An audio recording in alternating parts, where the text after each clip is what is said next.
Gilles Gard a 16 ans lorsqu'il débute l'enduro, une passion qui le mènera sur tous les circuits de compétition pendant une quinzaine d'années, jusqu'au jour où la maladie l'oblige à arrêter la moto. En 2001, donc, j'ai eu un premier cancer avec un lymphome, donc, qui sont des ganglions avec des cellules cancéreuses. Donc, il y en a un qui a je dirais, poussé anormalement et donc dans lequel il y avait ces cellules. Et en 2004, j'ai eu une leucémie. La maladie s'acharne, mais Gilles Gard n'est pas du genre à baisser les bras. Et c'est une nouvelle fois dans le sport qu'il trouvera la force de supporter les lourds traitements qui lui sont imposés.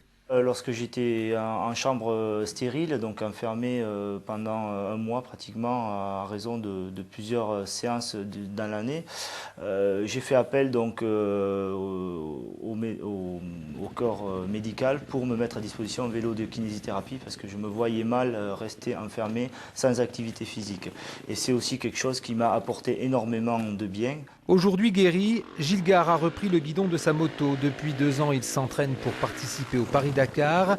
Une façon, dit-il, de prouver que les malades du cancer peuvent un jour retrouver une vie normale. Convaincu des bienfaits du sport dans sa guérison, il veut aussi profiter de ce Dakar pour récolter des fonds et mener une action en faveur des malades. Je souhaite donc financer des vélos de kinésithérapie pour les hôpitaux de la région Midi-Pyrénées, entre autres les départements du Lot, de l'Aveyron et la maison des adolescents du Cancéropole de Toulouse, parce que le vélo est un moyen aussi de surpasser le quotidien, d'améliorer, je dirais, l'acceptation des toxines. Son objectif, financer au minimum une dizaine de vélos. S'il trouve les 15 000 € qui lui manquent pour mener à bien son projet, il aura alors réalisé son rêve et tourner définitivement la page sur la maladie.